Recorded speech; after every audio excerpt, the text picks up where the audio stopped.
दुनिया के गमों से कभी डरना नहीं सीखा। दुनिया के गमों से कभी डरना नहीं सीखा। घबरा के सितम से कभी मरना नहीं सीखा।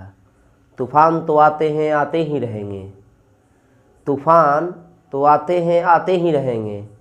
हमने भी कश्ती से कभी उतरना नहीं सीखा।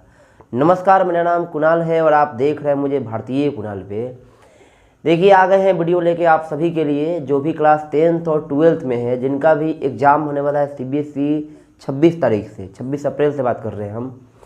देखिए मित्रों, आप छोटे मेरे भाई हो सकते हैं, छोटी मेरी बहन हो सकते हैं, मेरे दोस्त हो सकते हैं। देखिए, वो बताते हैं कि यदि आप 10th का एग्ज़ाम देने वाले हैं, अभी से कुछ कारणवश आप छोड़ के बैठे हुए हैं, पढ़ाई वढ़ाई मोबाइल में ज़्यादा बिजी हैं, इंस्टा में ज़्यादा बिजी हैं, व्हाट्सएप में ज़्यादा बिजी हैं, तो उस से बाहर निकलिए। आप उन चीज़ों से बाहर निकलिए और बाहर निकल के कुछ करियर के बारे में भी सोच लीजिए, क्योंकि 26 से एग्ज़ाम होने वाला है। 27 को 10th का पहला पेपर है। देखिए, मैं आप सभी से बताना चाहूँगा कि अगर आपने पढ़ाई नहीं की है तब वो करना क्या है। करना ये है कि आपको सैम्पल प्रॉब्लम या प्रीवियस ईयर का एक सेट बनाना है, और जितने प्रीवियस ईयर के क्वेश्चंस हैं, लगभग क्वेश्चंस आपको कर जाना है। प्रत्येक चैप्टर के क्वेश्चंस को करना है। देखिए, प्रीवियस ईयर बहुत इंपॉर्टेंट है। यदि आप 12th में हैं, आप 10th में हैं, तो आपको प्रीवियस ईयर करना ही चाहिए। चाहे वो मैथ्स के लिए हो, आपको SST के लिए हो, 10th वालों को बता रहे हैं कि मैथ्स के लिए हो, SST के लिए हो, इंग्लिश के लिए हो, हिंदी के लिए हो या साइंस के लिए हो, प्रीवियस ईयर बहुत इंपॉर्टेंट है। और यदि आप 12th में हैं, अगर आप फिजिक्स केमिस्ट्री मैथ पढ़ रहे हैं, तो फिजिक्स केमिस्ट्री मैथ का भी अगर आप CBSE से उसका एग्जाम्पलर वगैरह बनाइएगा, उसके बाद में आप प्रीवियस ईयर करते हैं, तो बहुत ही सुपर जा रहे हैं, आपका एग्ज़ाम बेहतरीन होने वाला है। देखिए, सबसे बहुत बड़ा चीज़ हम बताएंगे कि जो भी तैयारी आप अभी कर रहे हैं, उस तैयारी को छोड़िए, वो तरीका छोड़ दीजिए, अब दूसरा तरीका पे आइए। जैसे मान लीजिए कि अगर आप क्लास 10th में हैं, आप फिजिक्स पढ़ रहे हैं, फिजिक्स में चैप्टर है पहला इलेक्ट्रिसिटी। इलेक्ट्रिसिटी को कैसे करना है, देखिए सबसे पहले क्या करते हैं कि इलेक्ट्रिसिटी का आपने क्या किया होगा, बहुत ज़्यादा पेज में नोट्स बनाया होगा। देखिए, नोट्स वैसे नोट्स से काम नहीं चलेगा। एग्ज़ाम के समय में क्या होता है कि एक नोट्स चाहिए होता है, जिसको हम रिवीजन नोट्स बोलते हैं। रिवीजन नोट्स क्या होता है, तो रिवीजन नोट्स आपके द्वारा, यानी जो एग्ज़ाम देने वाले हैं, जो परीक्षा में बैठेंगे, उन सभी बच्चों को बताएंगे हम, जो एग्ज़ाम देने वाले हैं, वो अपनी हाथों से हैंड रिटन नोट्स बनाएंगे खुद से, और एक सेल्फ में नोट्स होगा। और इस नोट्स में क्या करेंगे वो, कि कुछ ऐसी चीज़ों को लिखेंगे जो उनको याद नहीं है, जो वो भूल जाते हैं। जैसे इलेक्ट्रिसिटी से लिख रहा है, आपको मान लीजिए कि ओम्स लॉ इम्पॉर्टेंट है, आपने लिखा। आपको फ्लेमिंग्स इम्पॉर्टेंट है, आपने मैग्नेटिक का लिख लिया। जूल्स इम्पॉर्टेंट है, ओम्स का लिख लिया। ऐसे ही लिखते जा रहे हैं। लेकिन आपको ये तय करना होगा कि आपको क्या चीज़ें हमेशा याद रहती, मतलब कितना भी प्रेशर पड़े आप भूलते नहीं हैं। यदि उन सभी चीज़ों को आप नहीं भूलते हैं तो आप मत लिखिए, आप उन चीज़ों को लिखिए जो आप भूल जाते हैं, ताकि एक पेज में रहेगा, ताकि आप क्या करिएगा, दोहरा लीजिएगा। देखिए, रिवीजन बहुत इंपॉर्टेंट है। रिवीजन इसलिए इंपॉर्टेंट है क्योंकि अगर आप बार बार प्रैक्टिस करते रहिएगा तो आगे इंपॉर्टेंट रहेगा। और देखिए, अभी भी जो बच्चे प्यार में खोए हुए हैं, मेरे भाई, इस प्यार से निकलो, कुछ समय अपने करियर को भी दो। करियर बना रहेगा, प्यार बहुत सारे करने वाले आएंगे, लेकिन करियर बर्बाद है ना, तो डायलॉग सुने हो ना, तो क्या होता है, छोड़ के लड़की जो होती है चली जाती है। और लड़की ही क्या, लड़का भी छोड़ के चला जाएगा। अगर आप अच्छी नहीं हो, आपके पास कुछ टैलेंट नहीं है, तो कोई ठहरने वाला नहीं है। अरे, लोग कंपनी से लोगों को बाहर निकाल देते हैं अगर टैलेंटेड नहीं है तो। अरे, डायरेक्टर जो होता है मूवी से हीरो को बाहर कर देता है अगर उसको अच्छा एक्टर मिल जाए तो, मेहनती एक्टर मिल जाए तो। देखिए, लेबर करना ही पड़ेगा, वर्क हार्ड करना पड़ेगा, अपना 100% देना होगा आपको। बड़े बड़े मोटिवेटर की आपने मोटिवेशन देखा होगा। देखिए, मोबाइल छोड़िए, मोबाइल के चक्कर में मत रहिए। आप एक मोटिवेशन देखते हैं, फिर दोबारा देखते हैं, तिबारा देखते हैं, जब एक कॉमेडी वीडियो देख लेते हैं, सारा मोटिवेशन का भूत उतर जाता है। मोटिवेशन नहीं करना है। हाँ, एक और चीज़ है कि अगर अपने आप को ताज़ा बनाए रखना चाहते हैं, फ्रेश करना चाहते हैं, तो आप 5-10 मिनट आप घूम सकते हैं। घूम करके उसे खुद से याद करने की कोशिश करिए, रिकॉल करिए। जैसे मान लीजिए आपने ओम्स लॉ याद किया, आपने फ्लेमिंग्स लॉ याद किया, आपने मैक्सवेल याद किया, चाहे आपने कूलॉम्स याद किया, या न्यूलैंड्स ऑक्टेव लॉ याद किया, डोमिनेट ट्रेड्स याद किया, मैनलीफ किया, जो भी किया, अगर आप उसे बार बार रिकॉल कर रहे हैं, रिकॉल करने का मतलब होता है कि अचानक से कहीं खड़े हैं और सोच रहे हो उसके बारे में कि सडनली कोई आया पूछ दिया तो कैसे बताएंगे। देखिए ये सब चीज़ें करने से होगा क्या कि आपको याद रहेगा, आप अपने आप पर प्रेशर क्रिएट नहीं होने दोगे। देखिए सबसे दिक्कत क्या हो जाती है सभी बच्चों को कि वो याद रहता है लेकिन लिख नहीं पाते हैं। तो लिखने का कारण क्या है कि वो उसको कॉपी पे कभी लिखते ही नहीं है, कभी लिख के ट्राई करते नहीं, बस ये कह देते हैं कि एग्जाम में अच्छे से हो जाएगा, हम कर लेंगे। देखिए आप फ्यूचर पे कोई काम टाल नहीं सकते हैं। बात वही हो गई ना कि 8 बजे जब पढ़ना होगा तो आप बोलोगे नहीं 3 बजे सुबह में पढ़ लेंगे, 3 बजे जब बचता है तो कहते हो नहीं 6 बजे पढ़ लेंगे, 6 जब बचता है तो कहते हो कि स्कूल के खाली पीरियड में पढ़ लेंगे। देखिए खाली पीरियड में पढ़ना, स्कूल में पढ़ना, घर पे पढ़ना, सब में अंतर हो जाता है।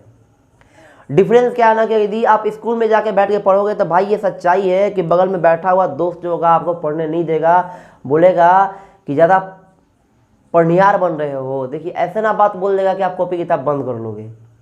आप इसलिए नहीं बंद कर लिए कि आपको मन नहीं कर रहा, नहीं, आप इसलिए बंद कर लिए कि अगले जो बंदा है, जो दोस्त है आपका, उसको खराब न लगे, वो बुरा ना मान जाए। कुछ ऐसे घटिया दोस्त होते हैं जो आपको चाहते नहीं कि आप पढ़ें, ठीक है। और ये कोई उनकी ये क्या बोलते हैं कि उनकी बेवकूफ़ी होती है, बेवकूफ़ी नहीं, उनकी चालाकी होती है।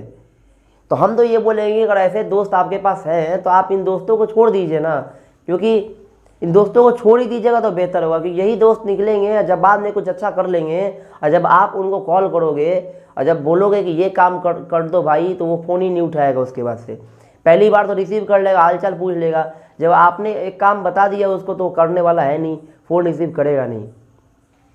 मेरे भाई जितने भी देख रहे हैं चैनल को, इस वीडियो को देख रहे हैं भाई, बस सबसे आपसे यही कहना है कि आप मोबाइल त्यागिए भाई, इंस्टाग्राम त्यागिए, व्हाट्सएप को बैन करिए। व्हाट्सएप में रहने वाले व्यक्ति उसको कहिए कि एग्जाम बाद मिलते हैं ना, क्या दिक्कत है यार, 1 महीने में क्या हो जाना है, क्या तुम मेरे लिए 1 महीना सेक्रीफाइस नहीं कर सकते। हाँ बात करने का देखो, यदि आपके पास टाइम है, आपने रिवीजन कर लिया, 10 मिनट आप टाइम दे सकते हो किसी को, 20 मिनट दे सकते हो, लेकिन यदि आप दिन भर रात भर मेरे बाबू मेरा सुना करते रहोगे तो नहीं न चलेगा। और एक और चीज़, जो लोग क्या बोलते हैं उसको कि प्यार के दिल टूटने में खोए हुए मेरे भाई, उससे बाहर निकलिए। क्योंकि मैंने कभी एक शेर कहा था कि मेरे बाबू मेरे सोने में क्या रखा है, मेरे बाबू मेरे सोने में क्या रखा है, बिन बात के यूं रोने में क्या रखा है। ये उन लोगों के लिए है जो बाबू सोना करते रहते हैं, जब वही बाबू सोना अंगूठा दिखा के चला जाता है या चली जाती है तो फिर वो मुंह फुला के बैठे रहते हैं। मेरे भाई ये सब दिमाग का खेल है, ये आपका माइंड कह रहा है कि आपको उससे प्यार है, आप उसके बिना नहीं रह सकते, ऐसे वैसे पढ़ाई नहीं कर सकते, करियर बर्बाद कर दोगे। देखो करियर बर्बाद करने से कुछ नहीं मिलेगा, करियर बर्बाद कर दोगे, वो आदमी आबाद रहेगा, वो किसी और के साथ शादी कर लेगा, उसके 4 बच्चे हो जाएंगे, कल को वही बच्चे मिलेंगे आपको मामा कहेंगे ठीक लगेगा क्या, नहीं लगेगा ना। तो वही है कि मेरे बाबू मेरे सोने में क्या रखा है, बिन बात के यूं रोने में क्या रखा है, और तन्हाई में खुद को क्यों जला रहे हो तुम, और तन्हाई में खुद को क्यों जला रहे हो तुम, जो तुम्हारा था ही नहीं उसको खोने में क्या रखा है, बताइए ना। गीता में श्री कृष्ण कहते हैं ये कोई किसी का नहीं होता है, दुनिया में सब के सब अकेले होते हैं। तो क्यों उस चक्कर में पड़े हुए यार, वो तुम्हारे लिए था क्या, नहीं जाने दो उसको, न जा रहा है तो। देखो क्या होता है कि एक सेल्फ यार एटीट्यूड भी होना चाहिए, एक होना चाहिए ना कि अपने आप को झुका करके, अपने आप को बर्बाद करके आप कोई चीज़ हासिल नहीं कर सकते हो। आपका करियर फर्स्ट है, आपके करियर से आपका पूरी फैमिली जुड़ी हुई है, पूरा एक समाज जुड़ा हुआ है, सोशल जुड़ा हुआ है। किसी एक आदमी के कहने या ना कहने, देखिए टीन एज में आप लोग हैं सभी, 12th में आप हो, चाहे 10th में हो, चाहे 9th में हो, चाहे 11th में हो, आप टीन एज में ही हो। टीन एज में अगर हो तो उस चीज़ से बाहर निकलो यार, करियर बनाओ, करियर बना रहेगा बहुत सारा कुछ होने वाला है, ठीक है। तो ये वीडियो बनाने का मेरा मकसद यही है कि जो भी लोग इधर उधर में उलझे हुए हैं उस चीज़ से बाहर निकलिए और पढ़ाई करिए। और बहुत बहुत शुभकामनाएं हैं, आप कैसे पढ़ते हैं देखते हैं। आप टाइम थोड़ा भी पास ना करिए, जितना भी टाइम पास करिएगा लगेगा कि आज क्या कल से स्टार्ट कर देंगे, कल क्या परसों से कर देंगे। और जिस दिन एग्ज़ाम होता है ना उस दिन लगता है कि भाई और 5 दिन मिल जाता ना तो रगड़ के पढ़ते। मेरे भाई ऐसा कुछ नहीं होने वाला, आप रगड़ के कभी नहीं पढ़ सकते हो, क्योंकि आप डेली बाय डेली काम को टाल रहे हो, और जब तक काम को टालते रहोगे तब तक कुछ नहीं होने वाला है। मेरी बातों को बुरा मत मानना, मेरी बातों को बस समझना ध्यान से।